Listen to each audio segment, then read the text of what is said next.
We gotta say it only because we are willing to go the popular thinking when everyone else is staying at home. Great. Remind yourself that unpopular thinking, even when resulting in success, is largely unrelated, unrecognized, and misunderstood. Unpopular thinking contains the C on vision and opportunity. Unpopular thinking is required for all progress. The next time you feel ready to conform popular thinking on issue, start and think. You may not want to create change for own sake, but you certainly don't want to blindly follow just because you doesn't follow what is best. 2. Appreciate thinking different from your own. One of the ways to embrace innovation and change is to learn to appreciate how others think. To do that, you must continually expose yourself people from yourself. My brother, Larry Maxwell, a good businessman and innovative thinker, continually challenge popular thinking by thinking differently. He says, most of our people and sales and middle management come from business with products and service from ours. That constantly expose us to new way to thinking. We also discourage informal business and cross and for fraternities because thinking is quite common. They don't need to spend a lot of time thinking the way everyone else in industry does. As you strive to challenge popular thinking, spend time with people with different background, education levels, professional experience, personal interest, etc. You will thank people who you spend the most of time. If you spend time with people who think out of the box, you are more likely to challenge public thinking and break new ground. 3. Continually question your own thinking. Let's face it, anytime we find a way to thinking it works, one of our greatest temptation is go back to repeat it, even if it no longer works well. The greatest enemy to tomorrow's success is sometimes today's success. My friend Andy Stan recently told leadership in Enjoy Catalyst conference called Challenging the Process. He described how progress must be perceived by change, and he pointed out many of the dynamics of question popular thinking. In an organization, he said, we should remember that every tradition, original good idea, and perhaps even revolutionary, but every may not be a good idea in the future. In your organization, if you were involved currently exist, then it's likely you will resist change, even change for the better. That's why it's important to challenge your own thinking. If you too attach to your own thinking and how everything has done now, and nothing will change for better, for better, for better. Try new things in new way. When is your last time something you do? Do you avoid trying taking new risk and try new? One of the best way to take out the youth is to innovate. You can do that in every little day way. Try few words from every different hold at your at a colleague. Autopilot. Take yourself unpopular. Ask questions and seek options. In 1997, my three company rose to Atlanta, Georgia. It's a great city, but the traffic at peak time can get crazy. Immediately after moving here, I began looking for and testing alternative to decide destination, so I'm not be caught in traffic. From my house to the airport, I discovered nine routes.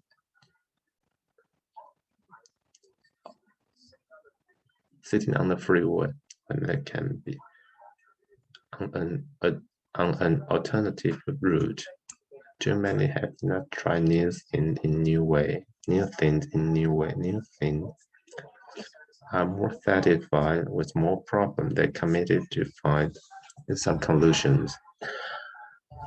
How about you go into new thing and it's not making sure you do it. Besides, if you try to do new things in the same way that everyone else does, are you really going to against the popular thinking?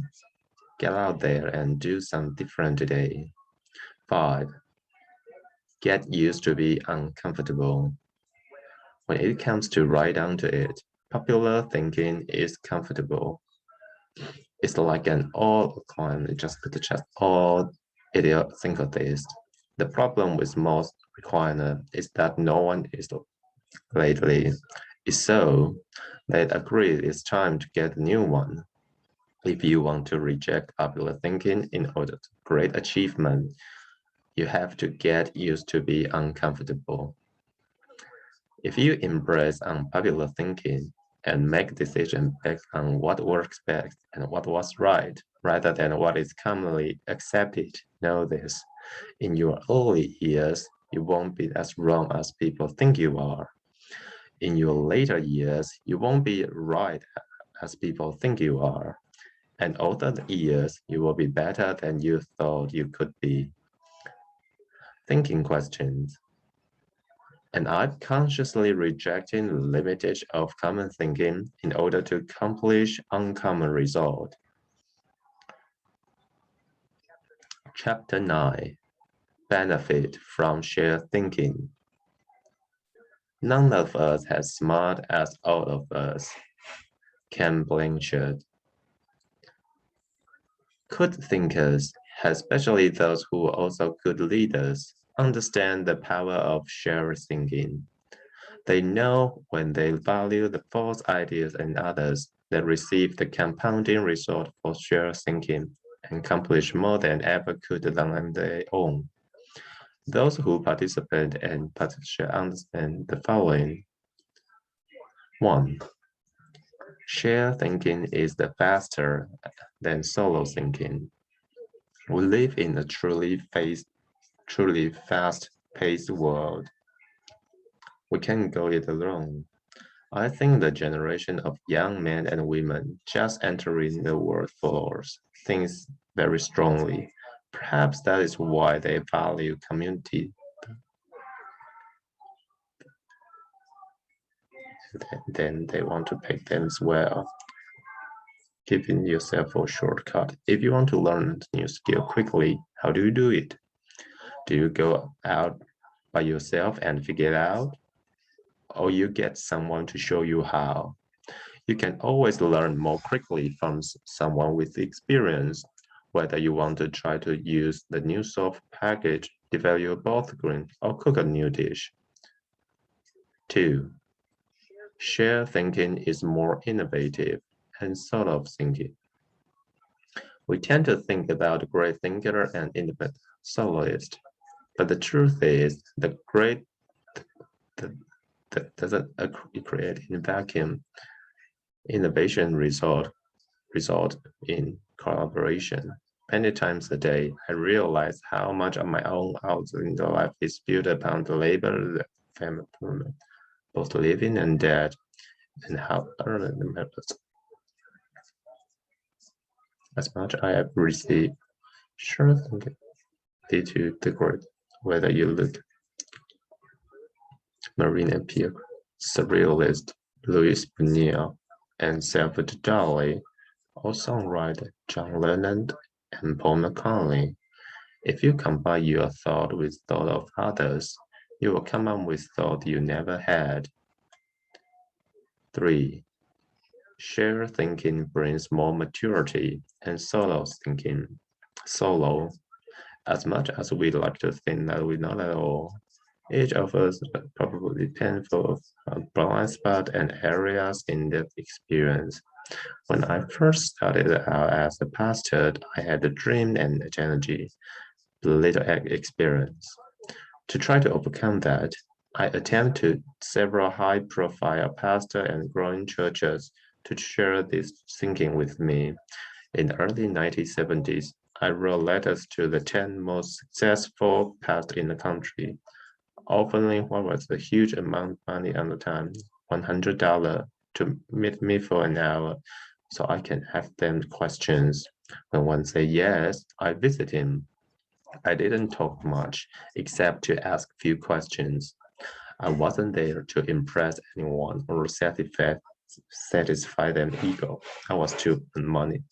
I listened to everything that he said, took careful note, and do everything I could. Those experiences changed my mind. You had experience as I haven't. You haven't. Put us together, and we bring up a broad range, personal history, and therefore maturity to the table.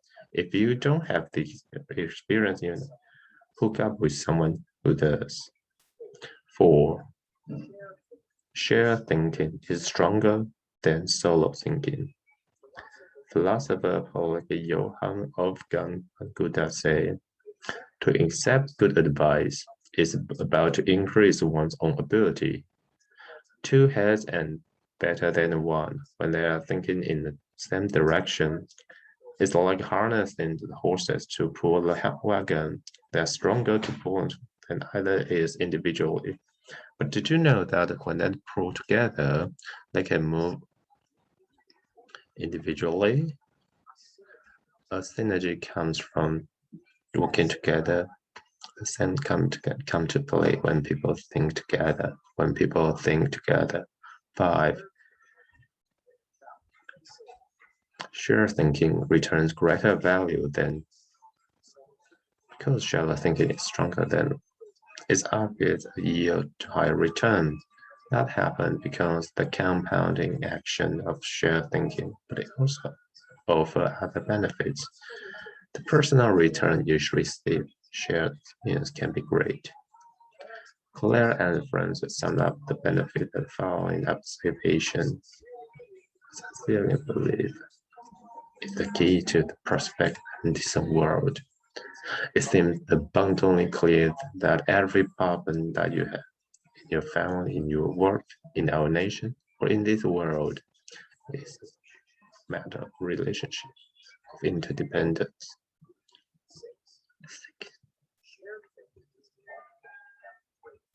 Shared thinking is the only way to have the great thinking, good idea, and most good idea from shared thinking. Johnson said, he that taught only by himself has a fool for a master. When I was in school, teacher being right, and I'm doing better than others. Working together to come up with a better answer. All the answers improve when they make best use. Everyone thinking, if we each have one thought, and together we have 2 thoughts, we are all for a great thought. How do we increase participation in shared thinking?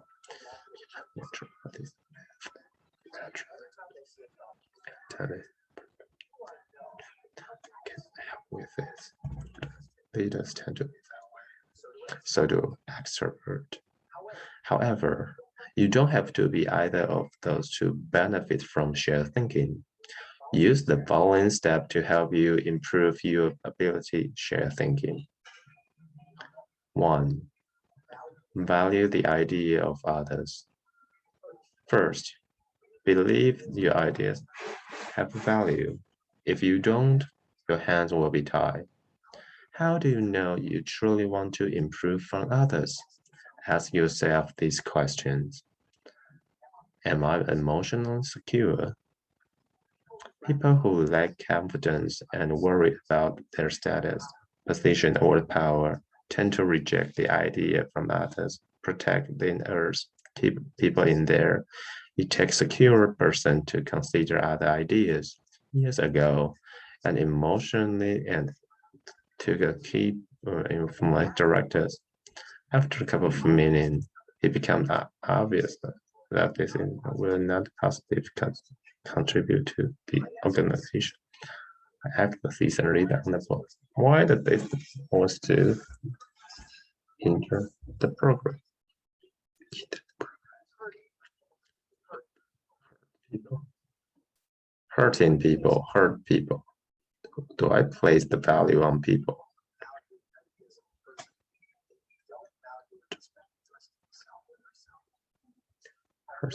Have you ever considered your conduct around people you value versus you don't, those you don't? Look at the differences.